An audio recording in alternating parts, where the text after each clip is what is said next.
Bene data bakristo turabaramukije mu izina ry'umwami wacu Yesu Kristo, mugira amahoro y'Imana. Dushimiye Imana data wa twese itwemereye guterana kwera nubwo turi mu bihe bidasanzwe, ariko turashimira uburyo nk'ubu yashyizeho kugira ngo ijambo ryayo rikomeze kuvugwa kandi abantu bayo bakomeze guhuriza hamwe amasengesho. Kuri iri teraniro ryo kuri iki cyumweru cya kabiri cy'ukwezi kwa karindwi tariki ya 11/2021, turabana muri gahunda nanjye Pastor Angelique Mukankumburwa, kandi turaza gufatanya na Kanyarwanda Innocent umukuru w'itorero ndetse na Sengiyumva Daniel nawe umukuru w'itorero. Dufite n'umugisha wo kuza kumva ijambo ry'Imana, turaza kugezwaho na Pastor Christophe Rukundo. Rero tubahaye ikaze mwese aho muri hirya no hino mu miryango ndetse n'abakurikiranye iteraniro byashoboka ko bari mu kazi, n'abaza kurikurikirana nyuma bitewe n'aho n'igihe barabonera umwanya. Imana mwese ibaha umugisha, ari abasangwa ba Paruwase Kanombe, ari inshuti zidukurikiranye hirya no hino, mwese Imana ibaha umugisha kandi turabifuriza amateraniro meza. N'umunezero mwinshi mu nkundire dufatanye indirimbo y'107 dutangira iteraniro ryacu dushimira Imana kandi tunezerewe.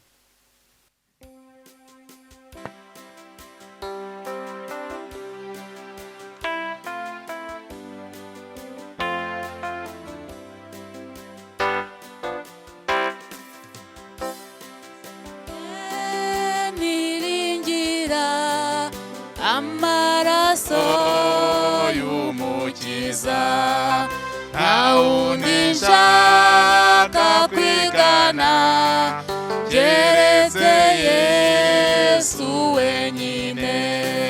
Nikomeze ku rutare nta wandi n'umusenyi, nta wandi hose n'umusenyi.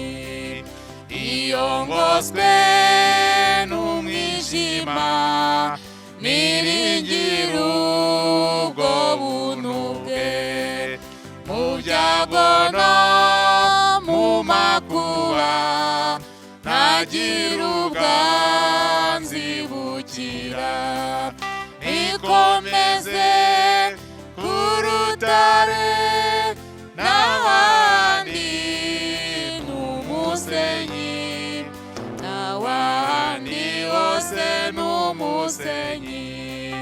Ntunganywa n'amaraso ye n'aya masezerano ye, naho napfunje ibyo mfite niwe musa niringira. Nikomeze ku rutare n'ahandi n'umusenyi, n'ahandi hose n'umusenyi. Maze icyo gihe azazira, azasanga mwiteguye, nambaye gukiranuka, nta ntege nzaba ngifite. Nikomeze ku rutare n'ahandi n'umusenyi, n'ahandi hose n'umusenyi. Haleluya. Imana ishimwe. Dufatanye twese bakundwa muri Kristo Yesu, twakire indamutso y'umwami wacu Yesu Kristo. Ubuntu bube muri mwe n'amahoro biva ku Mana data wa twese no ku mwami wacu Yesu Kristo, witangiye ibyaha byacu nk'uko Imana data wa twese yabishatse. Icyubahiro kibi cyayo iteka ryose. Amen. Senga Imana. Mana, mu bihe byoroshye n'ibikomeye uhorira Imana yacu. Mana, mu gihe dukiranutse no mu gihe tudakiranutse utwitaho kandi ukatubona. Niyo mpamvu duciye bugufi cyane imbere yawe muri aka kanya, kugira ngo mbere yuko tugiye tukubwira Mana, ubanze kutweza, ubanze kudutunganya ubwoko bwawe aho turi mu bice bitandukanye, ubanze kutwishimira no kutubona neza Mana mu maso yawe muri iki gihe cya none. Mana, turi mu bihe bikomeye, turi mu bihe bikomeye ubwoko bwawe, aho Data mwiza wo mu ijuru turimo kumva ibishyitsi bitewe n'iki cyorezo cya coronavirus kigenda kihinduranya umunsi ku wundi.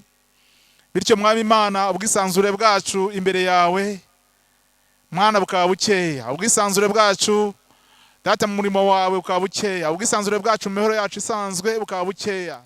Ibyo Mwami Imana biri mu bitera ubwoko bwawe kwiheba rimwe na rimwe, cyangwa se Mwami Imana guta ibyiringiro kubwo babona ibihe bimeze nabi. Ariko waratubwiye ngo mu bino mu byiza uzahorana natwe.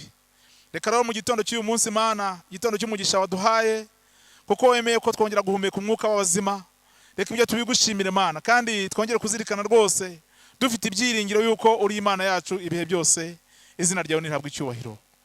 Uyu mwanya rero tuje imbere yawe, tuje Mwami Imana kugushima no kuguhimbaza, tuje kugutaramira Mana turi mu miryango yacu, kuko Data mwiza wo mu ijuru wavuze ko aho abagusingiza ari babiri cyangwa batatu hose ubuhari. Naha Mwami, twizeye neza rwose yuko uri kumwe natwe. Itorero ryawe turi imbere yawe Mana, turasenze kugira ngo uyu mwanya uze kuba umwanya w'umugisha imbere yawe. Uyu mwanya uze kuba umwanya Mwami Imana tukunguka byinshi, kandi twongera gukomezwa n'ijambo ryawe, ndetse n'ibyo turi bwumve byose Mwami Imana bize kudukomeza. Dusengeye iri teraniro Mwami kugira ngo utugirire neza. Abayobozi ba gahunda Mwami bagirire neza, umuvugabutumwa uyu munsi umugirire neza, kandi aho abari mu miryango hose Mana biteguye kugusingiza no kuguhimbaza, twese tugirire neza.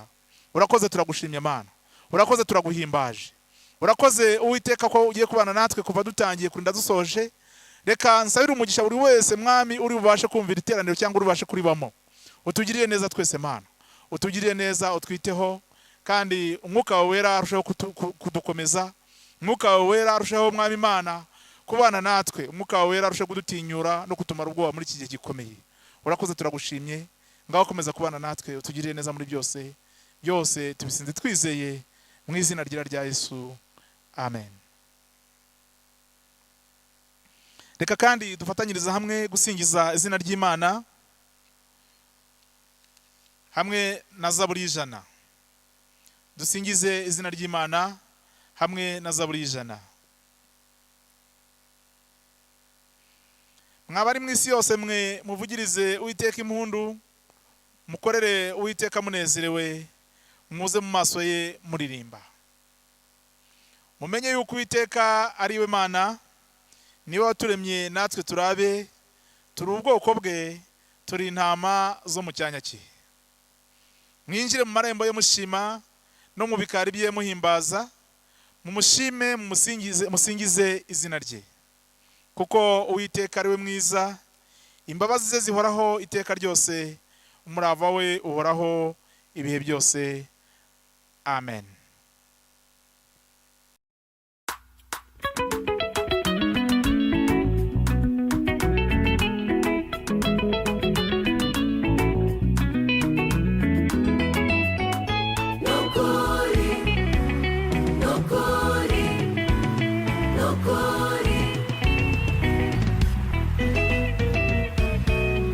Imana niyo buhungiro bwacu, n'umutaka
kera kandi ukuboko kwayo guhora kuri twebwe turarinzwe ubu turabatware turarinzwe ubu turabatware mu bwami bwe Imana niyo buhungiro bwacu n'umutabazi uduhora hafi nubwo inyanja yakwirindura igahorera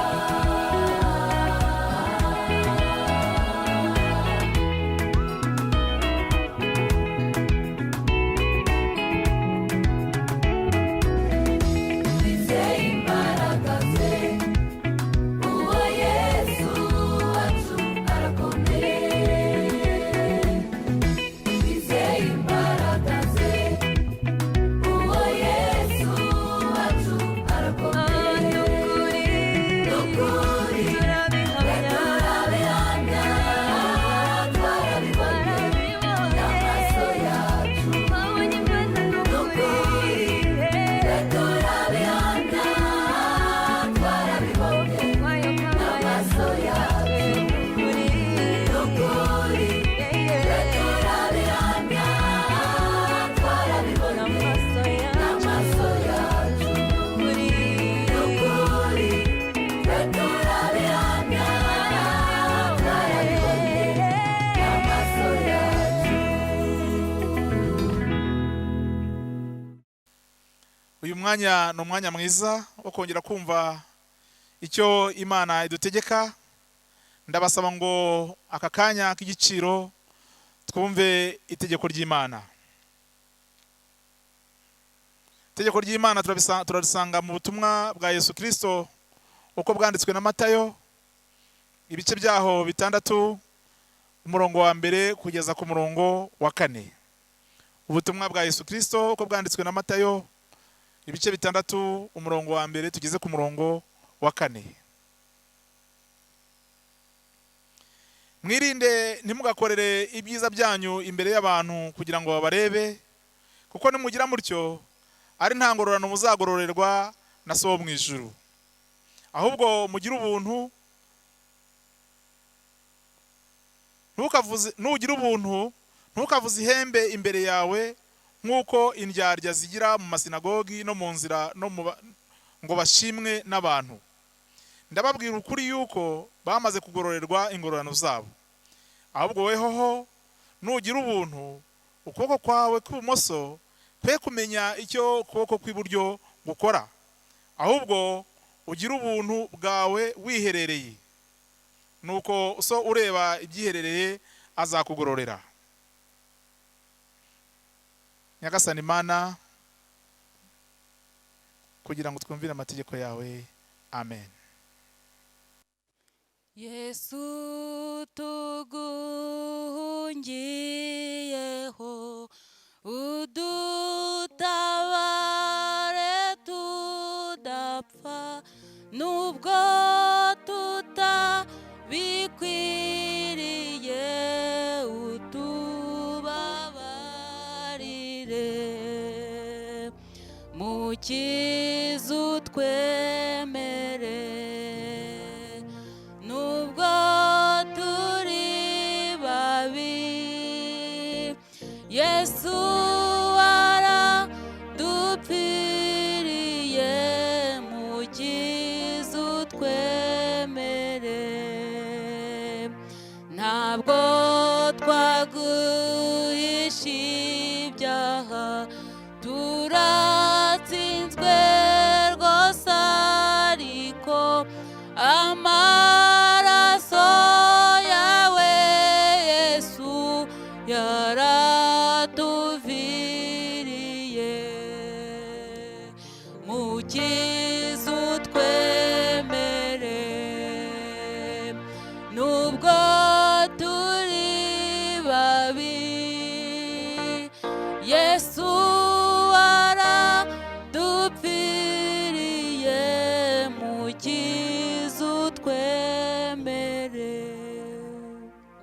bavandimwe, ndabararika mwese ngo dufatanye gusenga Imana tuyisaba kutubabarira ibyaha, kandi Imana yacu ni nyembabazi.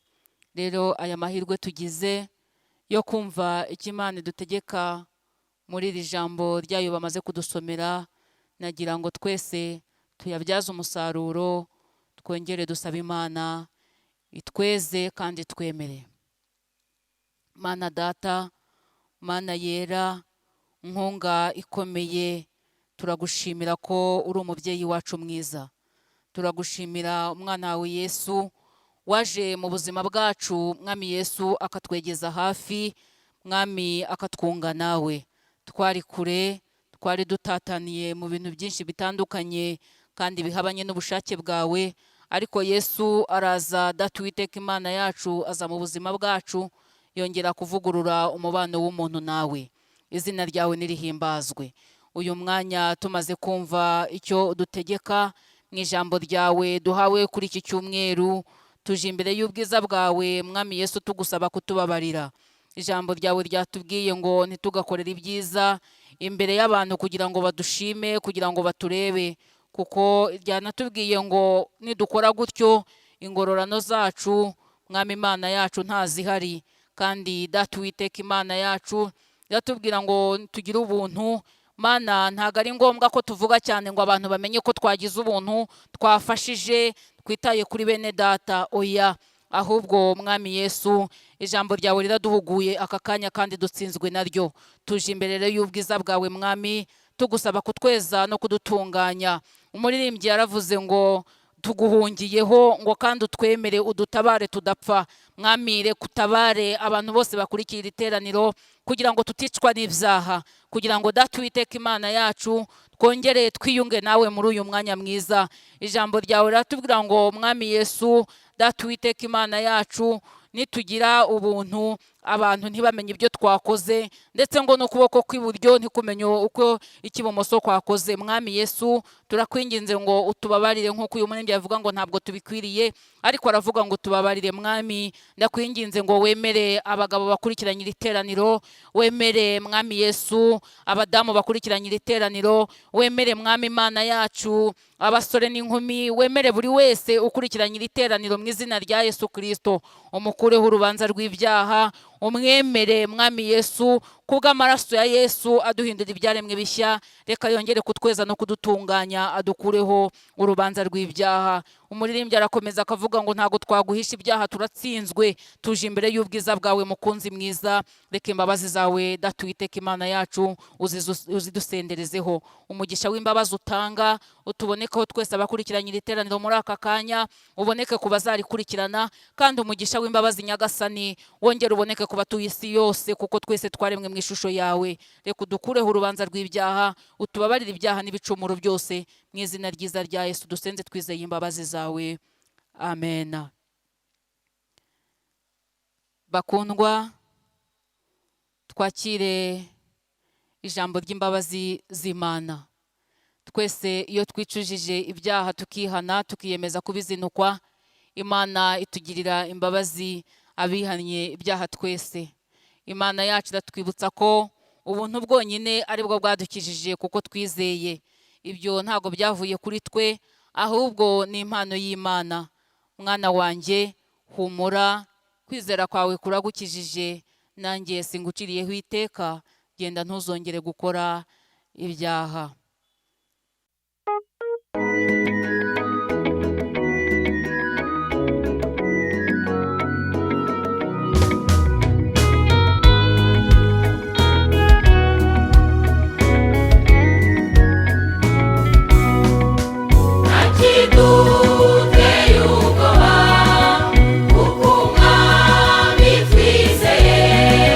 Ari Imana ikomeye,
tugeze umwanya mwiza wo kwitegura kumva ijambo ry'Imana. Reka duce bugufi imbere y'Imana dusenge. Mwami wacu Yesu Kristo, uwera ugira neza, tugushimiye kugira neza kwawe, tugushimiye ubuntu n'imbabazi byawe, tugushimiye Mwami Yesu Kristo kuko uri Imana ikora ibikomeye.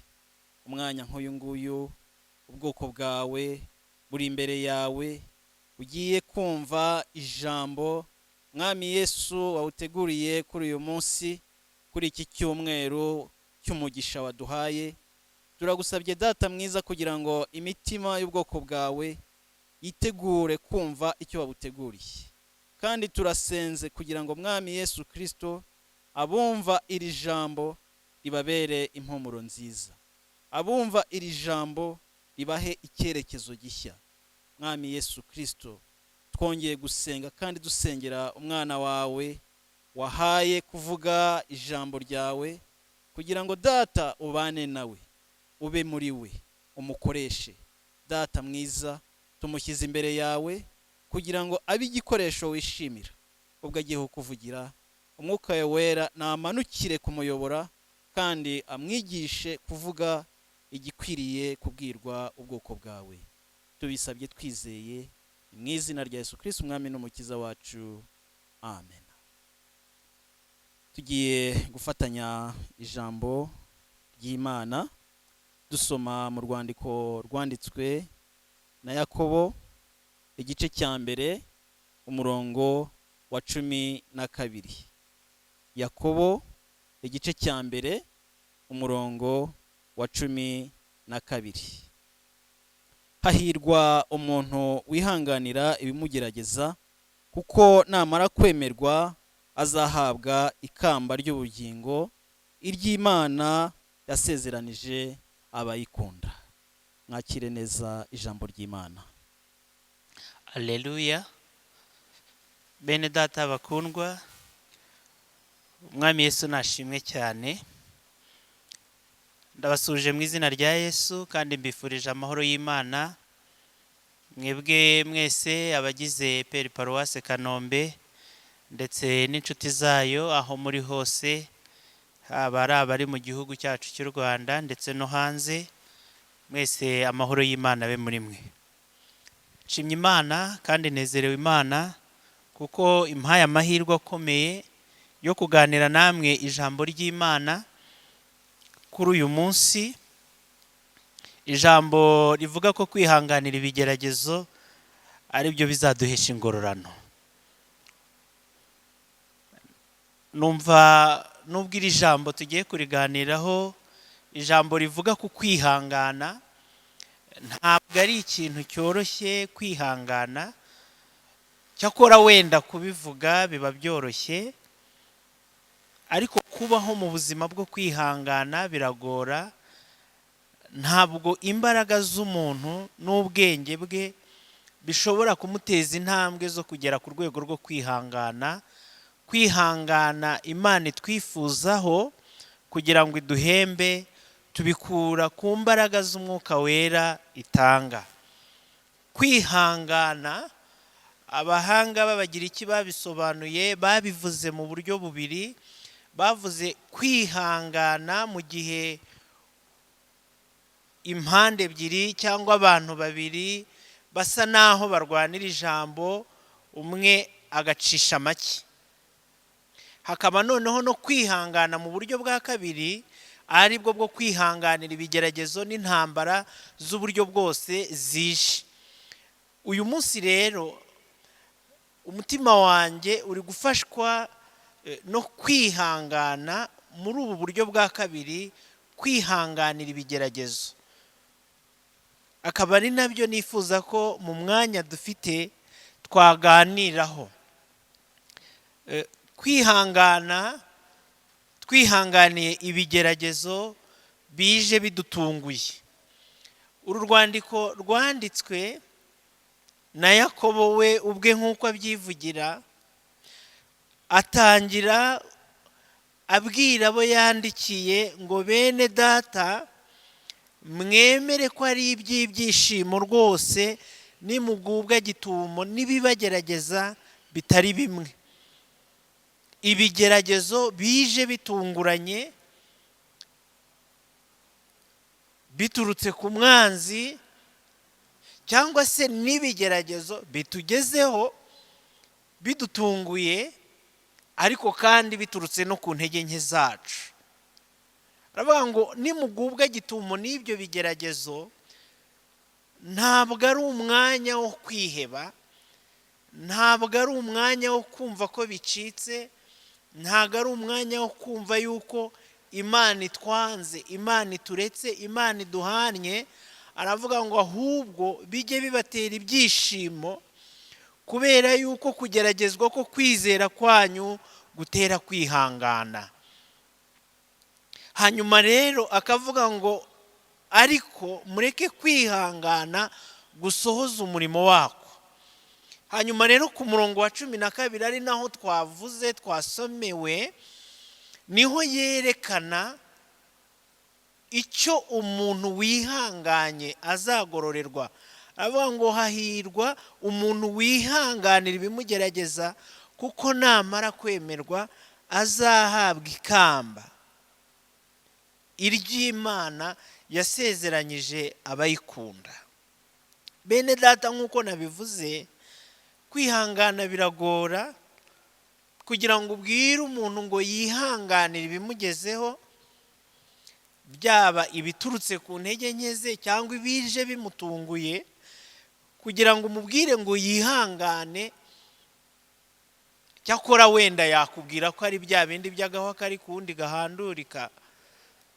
Hari umuntu umwe bigeze kubwira ngo ajye yihangana kuko uwo bashakanye yamuhohoteraga akamukubita, arangije abwira bamwihanganishaga, arabwira ngo nuko twashakanye atari mwebwe akubita, ngwe haba namwe yaba akubitaga ntago mwabona aho muhera mumbwira ngo nihangane. Ntago kwihangana, we kwihanganisha umuntu ukamubwira ngo ihangane yapfushije umuntu we, ntago ari ibintu byoroshye kubivuga no kubibamo. Kuvuga kwihangana, kubwira umuntu ngo ihangane, ibyo biroroshye cyane, ariko kuba mu buzima bwo kwihangana ni ibintu biremereye. Kubwira umuntu umaze igihe runaka yubatse urugo ariko akaba atarabona urubyaro, ukamubwira ngo ihangane, weho warabyaye nyine, kumwihanganisha kubw'icyo kigeragezo kuri wowe biroroshye. Ariko iyaba ntibikabe, reka mvuge ngo iyaba yari wowe wahuye n'icyo kigeragezo, ntago byakubera ibintu byoroshye kwakira kwihangana.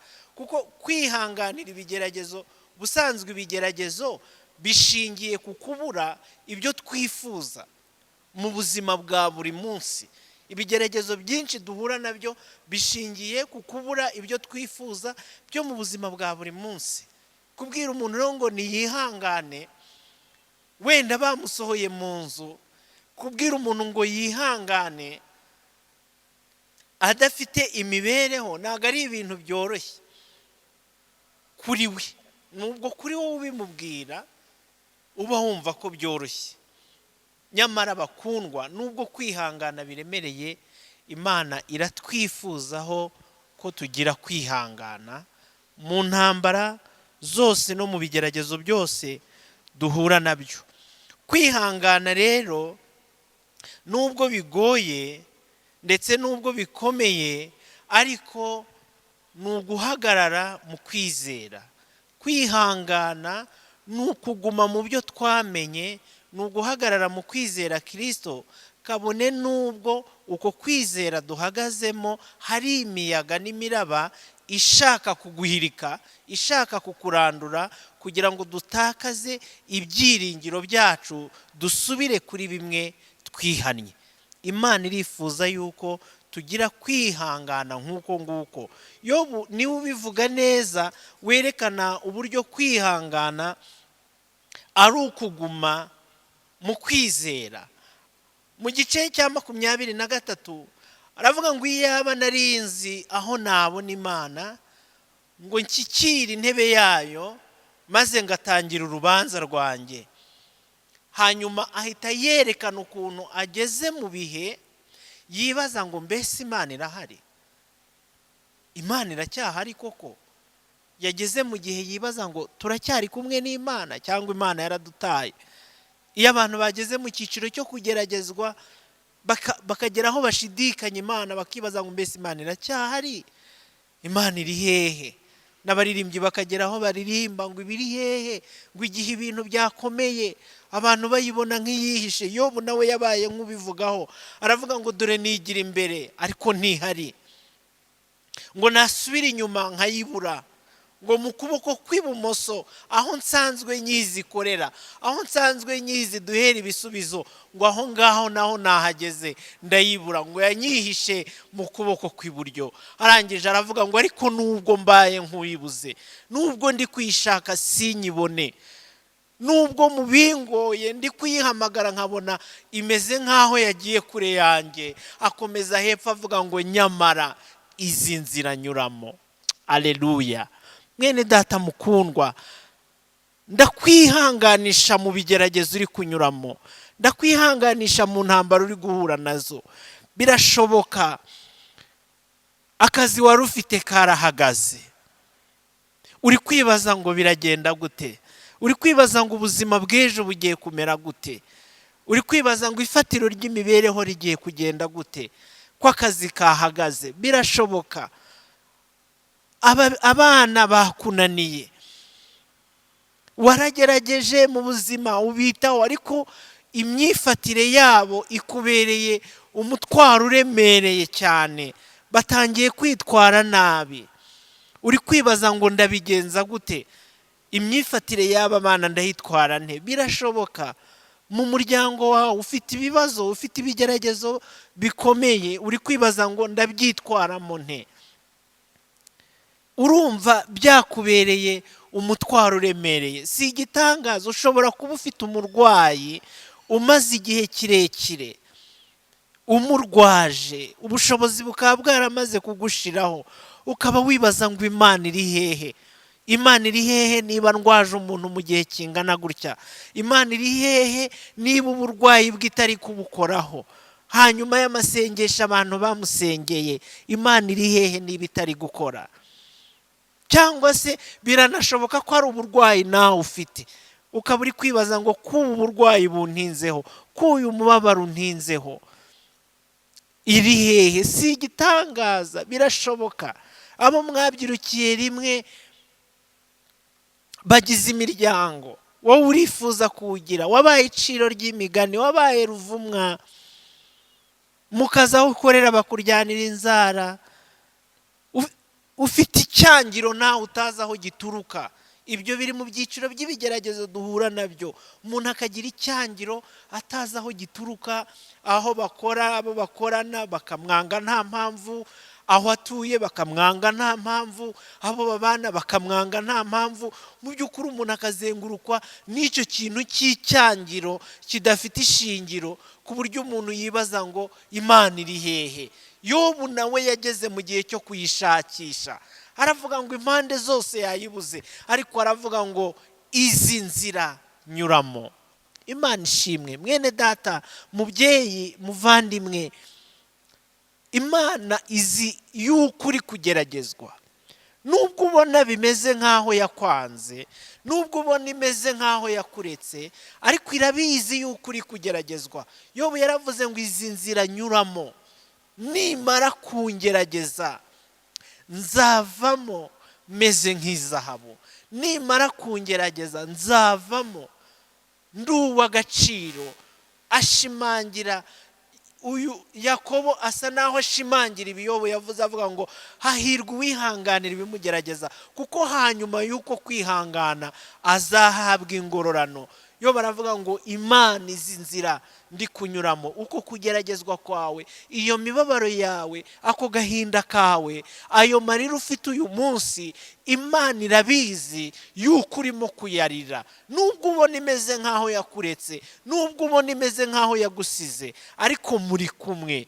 Njya nibuka inkuru y'abigishwa ba Yesu, babonye urupfu rwe rukabaremerera, rukababera umutwaro, bakumva kurwakira birabananiye, mu gihe abandi barimo kujya i Yerusalemu, bo kuguma i Yerusalemu birabananira. Bava i Yerusalemu basubira Emawusi, basubira aho bahoze, kandi Yesu yari yarababwiye ngo barindirire i Yerusalemu. Basubira aho bahoze kubera kunanirwa kwihangana, ngo mu rugendo rwo gusubira Emawusi, bari kugenda baganira ku mibabaro, bari kugenda bavuga agahinda kabo, mu gihe bari kugenda bavuga ko Yesu yapfuye, aho hantu muri iyo nzira Yesu araza agendana nabo. Haleluya! Agendana nabo, bumvaga ko yapfuye. Bari bari kuvuga inkuru z'uko Yesu yapfuye, bari bari kuvuga inkuru z'uko atagihari, ariko ngo araza agendana nabo, aganira nabo. Ngo uko aganira nabo, imitima yabo irururuka. Mwene data, ndakwingingira kugira kwihangana, nubwo uri kunyura mu bigeragezo bituma ubona ko Imana itagihari.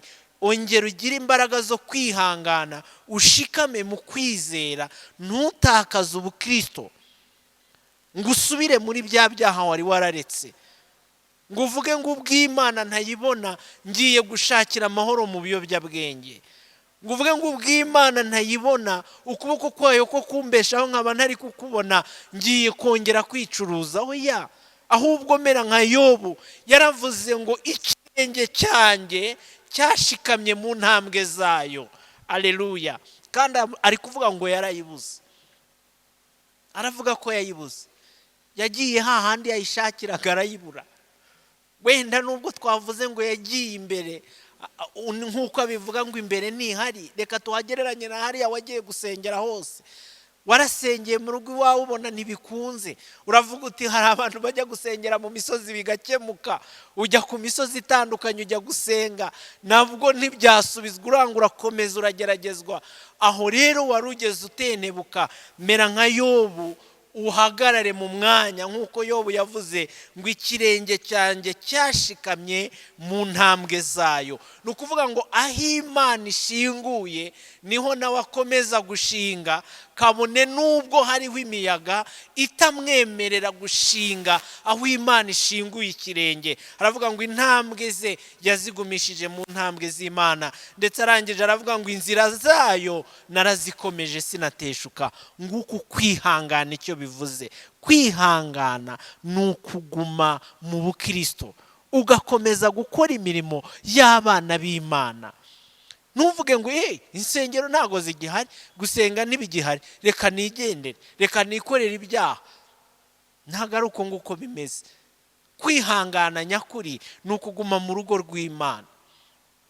Hari akavidewo nigeze kubona k'umubyeyi umwe wavugaga ngo umuntu ngo akamiza aragiye, ngo pasiteri afite vewiti ye, ngo none rero ngo icyo nagombaga gukora, ngo ibyo nagombaga gukora byose ngo ngiye kuzajya mbikorera abana banjye. Fine kuri we, ariko umukristo nyakuri arabizi yuko umurimo w'Imana urakomeje, kabone naho turi mu bihe bigaragara nk'aho umurimo w'Imana wahagaze. Umurimo w'Imana urakomeje. Ni nayo mpamvu abana b'Imana, amatorero ari kwiga uburyo bwose ubutumwa bwiza bushobora kuvugwa. Abantu bakifashisha ikoranabuhanga kugira ngo ubutumwa bwiza bukomeze buvugwe.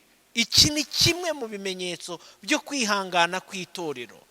Rero n'abarigize bakwiye kwihangana, bagakomeza gukora umurimo w'Imana, ntibumve yuko birangiye, ahubwo umurimo nk'uko wakorwaga uracyakomeje gukorwa, nubwo uburyo bwo kuwukora bwo bwahindutse. Yobu ahamya yuko akomeje kwihangana. Bene data, umuntu wese wagize kwihangana abona ingororano, arahembwa. Ngana ku musozo ndagira ngo mbibutse bamwe mu ntwari zo kwizera zagiye zihura n'ibigeragezo ariko zigakomeza kwihangana kandi Imana ikazigororera. Twumvise kandi twasomye inkuru y'abantu bitwa Meshake, Abayuda, Meshake, Saduraka na Abedenego. Ijambo ry'Imana ryatubwiye ukuntu ngo aho bari i Babuloni umwami waho yubatse ikigirwamana kinini ngo ategeka abantu kugisenga, ngo ariko abo bantu baravuga ngo ntabwo dushobora kugisenga.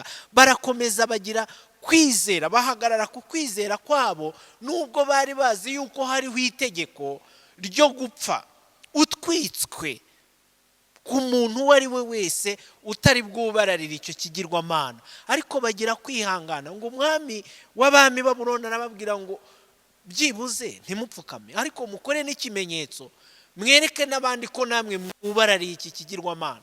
Ngo barangije baramubwira ngo ntabwo bishoboka ko twagira icyo dukora kigendanye no gusenga ibigirwamana. Baramubwira ngo turemera tujye muri ririya tanura. Barangije baramubwira ngo nubwo Imana yacu itadukiza turayizeye, ifite imbaraga, ishobora kudukiza, ishobora kudutabara. Baravuga ngo ariko naho itadukiza ntago twubararira ikigirwamana. Ngibi ibimenyetso byo kwihangana.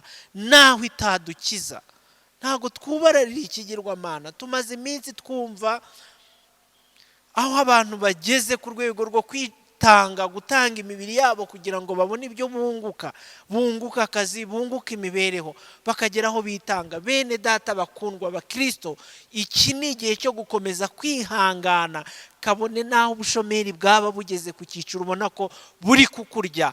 Umuririmbyi yaririmbye ngo hari ingororano nziza Yesu yiteguye gutanga, ngo kandi azaziha umuntu wese witanze ngo avuge ubutumwa. Kwihangana kwawe mu bigeragezo urimo mwene data, nagira ngo nkubwire ngo nabyo ubwabyo nivuga butumwa. Aba bagabo uko ari batatu banze gupfukama, ndetse ngo umwami w'abamategeka ko benyegeza wa muriro wo mu itanura babajugunyamo,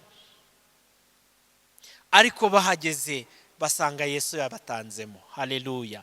Basanga umwami Yesu yabatanze muri rya tanura, ngo batangira gutemberanamo kugeza ubwo wa mwami ngo arebye mu itanura abona harimo abantu 4. Ngo arangije arabaza ngo twashyizemo bangahe? Ngo baramubwira ngo twashyizemo abantu 3. Ngo arangije ahita avuga ngo ndabonamo 4. Atarabaza uwa kane uwo ari we, aravuga ngo ndabona asa n'umwana w'Imana. Nyamara ntaho umwana w'Imana yari yaramubonye. Bene data bakundwa, iyo twihanganiye mu bigeragezo, mu gihe twinjiye mu nzira y'urupfu, mu gihe twinjiye aho abantu, mu gihe twinjiye aho umwanzi, mu gihe twinjiye aho isi ibona yuko tugiye gupfa, aho hantu tujya tuhahurira na Yesu kuko twagize kwihanganira ibigeragezo.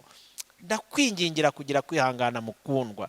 Imana igushoboze, Imana inshoboze, tugire kwihanganira ibigeragezo. Ngo basohotsemo basanga nta n'umwotsi ubanukaho. Mwene data mukundwa, ibigeragezo urimo uyu munsi ukaba ubona yuko byakwangije, komeza ubyihanganiremo. Ubwo uzabisohokamo ntibizaba bikunukaho n'ukuri, ntago bizaba bikunukaho pe. Aya magambo mabi bakuvugaho, icyo kigeragezo nugisohokamo ntabwo bizaba bikunukaho.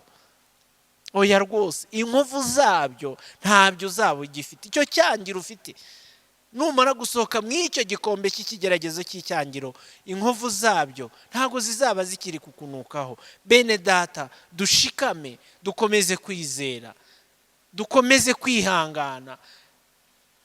Daniel baravuze ngo umuntu utari busenga umwami ngo arajugunywa mu rwobo rw'intare zashonjeshejwe. Icyo gihe ngo Daniel noneho atangira kujya asenga, n'abantu bakabyumva, yakinguye amadirishya. Ngo baragenda babwira umwami ngo Daniel arimo gusenga Imana, ngo ntago ari wowe arimo gusaba. Ngo bari bashonjesheje intare. Ijambo ry'Imana ratubwira ngo bafashe Daniel bamujugunya mu rwobo, ariko basanga intare yo mu muryango wa Yuda iri kumwe na za zindi bashonjesheje. Intare ntizamurya kubera ko yagize kwihangana. Mwene data mukundwa, hari ingororano zihabwa abantu bihanganye kandi nta zindi. Kuri iyi si bazakubirwa inshuro 100 abihanganye kandi babikiwe n'ubugingo buhoraho. Yakobo aravuga ngo bene abo ngabo bihanganira ibibagerageza bazambikwa ikamba ry'ubugingo.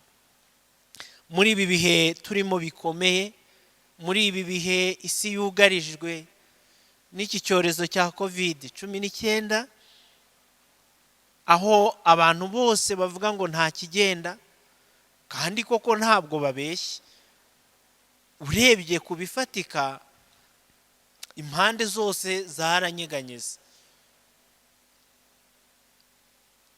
Ahangaha wakumva ko ari we wanyagiwe wenyine, yaba agiye mu cyiciro cya kindi kivugwa cyuvuga ko ari we watose kandi n'abandi banyagiwe.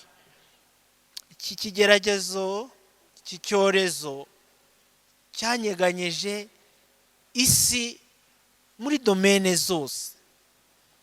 Ariko nubwo bimeze gutyo, abana b'Imana dukwiye gukomeza guhagarara ku bukristo, dukwiye gukomeza guhamya Imana no mu gihe twibwira ko Imana yaba idahari. Imana iracyahari.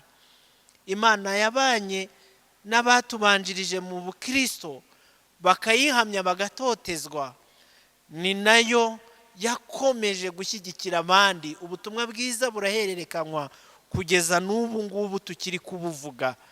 Dukomeze tugire kwihangana, twihanganire ibitugerageza.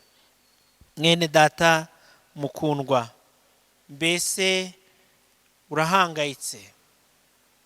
Uhangayikishijwe n'ibigeragezo biturutse ku isi, ku bigukikije no ku bagukikije? Uhangayikishijwe n'ibigeragezo ufite biturutse ku mubiri? Umwanzi Satani yaragusabye umubiri wawe ukorwaho n'indwara zitandukanye. Mbese uhangayikishijwe n'ibigeragezo bikomeye byaje bigutunguye biturutse ku mwanzi Satani? Nagira ngo nkubwire ngo ntucike intege, ngo wihakane umwami Imana, ahubwo ukomeze ugire kwihangana, uhagarare mu nzira y'abakiranutsi, uhagarare mu nzira y'abana b'Imana. Ikirenge cyawe ugishikamishe mu ntambwe z'Imana, nubwo iyo miyaga iri kukunaniza ngo uve mu nzira y'agakiza. Kandi ntuteshuke inzira yayo, uyikomeze, kuko hanyuma y'uko kwihangana Uwiteka Imana izakugirira neza kandi ikaguha ikamba ry'ubugingo.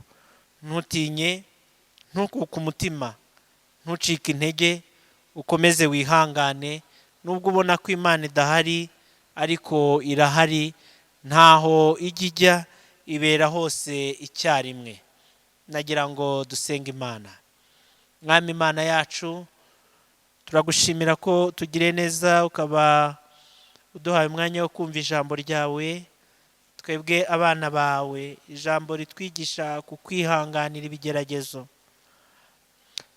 Dufite amakuba impande zose, abana bawe turi kugeragezwa mu buryo butandukanye, ku buryo rwose kwihangana twumva bitoroshye.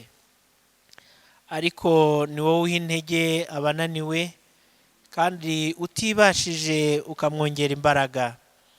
Abamaze gutenteburwa n'ibigeragezo bitandukanye, bakaba bari bayembayembye bavuye mu kwizera, basubiye mu byaha bihannye, ongera ubaha imbaraga, ongera ubaganirize, ongera ubiyereke Mwami, bumve ijwi ryawe ryongere ribakomeze, bongere bagaruke mu nzira, maze bashinge ikirenge aho ugishinguye.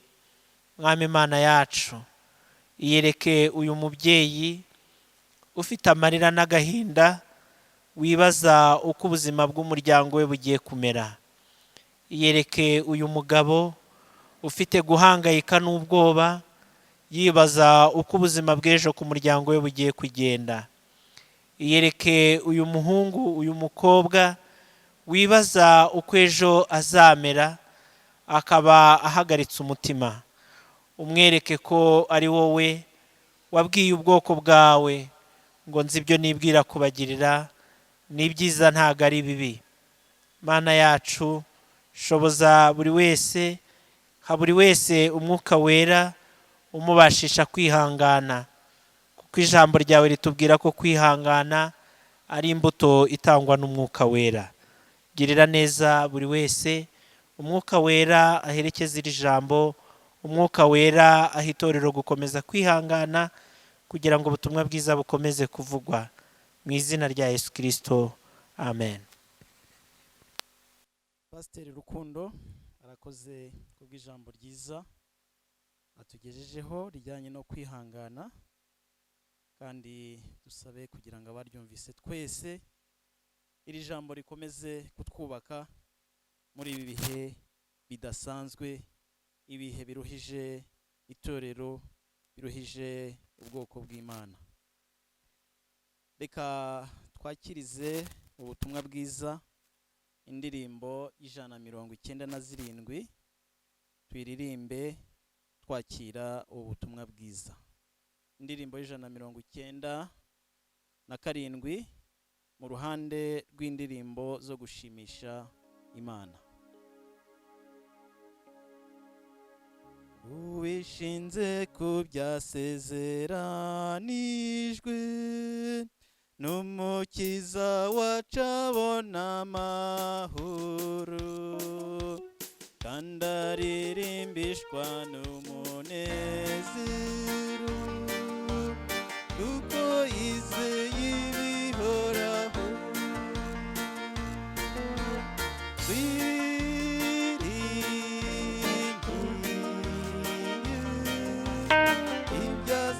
Ibyasezeranijwe na Yesu wacu ntabwo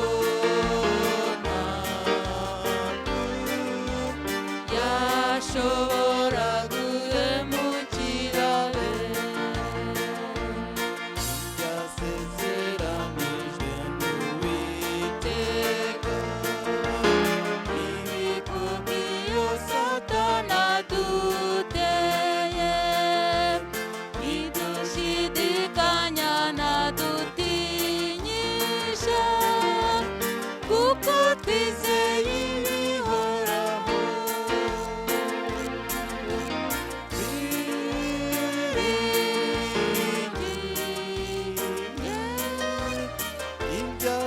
ibyasezeranijwe na Yesu wacu ntabwo yashobora guhemukira be. Mureke bene data twumve imyizere y'abakristo. Nizeye Imana data wa twese ushobora byose, umuremyi w'ijuru n'isi. Nizeye na Yesu Kristo umwana wayo w'ikinege, umwami wacu, wasamwe kubw'umwuka wera, abyarwa n'umwari Mariya, yababajwe ku ngoma ya Ponsiyo Pilato, yarabambwe, arapfa, arahambwa, amanuka ikuzimu, ku munsi wa gatatu azuka mu bapfuye, azamurwa mu ijuru, yicaye iburyo bw'Imana se ushobora byose, niho azaba aje gucira urubanza abazima n'abapfuye. Nizeye umwuka wera, ndemera itorero ryera ry'abakristo bose, n'ihuriro ry'abera, no kubabarirwa ibyaha, no kuzuka kw'imibiri, n'ubugingo budashira. Amen. Tugeze umwanya mwiza wo kumva ibirangwa dufite muri iyi minsi ntabwo ari byinshi. Itangazo navuga muri iyi minsi, isi yose yugarijwe n'icyorezo cya korona, nuko dukomeza gushishikariza abakristo ndetse n'abanyarwanda bose gukomeza kubahiriza amabwiriza yatanzwe n'inzego zishinzwe gukomeza kudukangurira kwirinda iki cyorezo, kugira ngo nabo bahagararemo neza, birinda kandi bambara agapfukamunwa mu gihe ndetse bari ahantu bahurira n'abantu benshi. Turakomeza rero kandi gukangurira n'abakristo bagize paruwasi ya EPR Kanombe kugira ngo uwo mwanya bawuhagararemo neza kugira ngo bakomeze kwirinda iki cyorezo. Murakoze, Imana ibaha umugisha. Amen. Haleluya. Bavandimwe, tugeze mu mwanya wo gusoza iteraniro ryacu ry'iki cyumweru. Dushimiye mwebwe mwese abarikurikiye n'abazarikurikira, kandi dushimiye umushumba wa paruwase wariyoboye n'abakuru b'itorero twafatanije. Twese Imana iduhana umugisha. Tugeze mu mwanya mwiza, tugiye gusenga Imana dusabira abandi. Nidusoza turaza kugera mu mwanya mwiza wo kwisabira umugisha w'Imana. Nagira ngo mbararike dufatanye mu mwanya mwiza wo gusenga Imana, dusengera abandi bafite ibigeragezo n'ibibazo bitandukanye. Uhoraho Mwami Imana yacu, turagushimira cyane ko watugiriye neza ukabana natwe muri iri teraniro. Turagushimira Mwami mwiza ubutumwa bwiza twumvise mu ndirimbo. Turagushimira ubutumwa bwiza twumvise mu ijambo ryawe, ubutumwa bwadukanguriye gukomeza kwihangana nubwo tuzengurutswe n'ibigeragezo. Turagushimira Mwami Imana yacu ko watwibukije ko abihanganye bazabona ingororano. Kandi umwana wawe Yesu Kristo yigeze kubwira Petero yuko abakurikiye Yesu bari ku isi bazakubirwa inshuro 100. Mwami Imana yacu, uyu mwanya turi imbere yawe twongeye kukwereka abana bawe bafite ibibazo bitandukanye kugira ngo bagirire neza, ubarengere. Dusengeye abafite uburwayi, Mwami Imana yacu basure kandi ubiteho cyane, niwe Mana ikiza, ubakize. Dusengeye abafite ibibazo bitandukanye bishingiye ku mikoro, Mwami Imana yacu ngo bagirire neza. Dusengeye abana bawe, imirimo yabo yahungabanijwe n'iki cyorezo, turakwinginze ngo bagire neza Mwami, ubabere igisubizo muri iki gihe kigoye kuri bo. Uri Imana y'inyembabazi kandi uri Imana ibabarira abantu bayo. Twongeye gusengera itorero ryawe kugira ngo urigirire neza, itorero ryawe ku isi. Mwami Imana yacu, ukomeze urishyigikire, kandi Mwami tukwizera dushingiye no ku ijambo umwana wawe yabwiye Petero ko guhamya ko Yesu Kristo ari umwami n'umukiza ari rwo rutare itorero ryubakiyeho, ko n'amarembo y'ikuzimu adashobora kurishobora mu gihe cyose rihamya umwami Yesu. Itorero ryawe nurihe gukomeza kuguhamya, nubwo Mwami Imana yacu abantu bawe tubona turi mu gihe gikomeye, ariko ukomeze kuduha imbaraga zo kuguhamya. Mwami Imana yacu, dusengeye by'umwihariko itorero Presbyterienne mu Rwanda, iryo waduhamagariyemo, kugira ngo ukomeze kurigirira neza, ukomeze gushyigikira abayobozi baryo mu nzego zitandukanye, kandi ukomeze kurihishya n'ihirwe mu iyamamazabutumwa bwiza. Mana nziza, dusengeye igihugu cy'u Rwanda, ukomeze kukibamo, ukomeze guha umugisha abayobozi bacu, kandi ukomeze Mwami Imana yacu gushyigikira igihugu cy'u Rwanda. Dusengeye isi muri rusange kugira ngo uyigirire neza. Ibihugu birimo intambara ubihe amahoro, ibihugu birimo ibiza bitandukanye ubibere igisubizo, kandi ubere isi igisubizo ku bw'iki cyorezo. Mwami Imana yacu, uyu mwanya dufatanyije hamwe n'abizera bose dusenga tugira duti: Data wa twese uri mu ijuru, izina ryawe ryubahwe, ubwami bwawe buze, ibyo ushaka bibe mu isi nk'uko bibaho mu ijuru.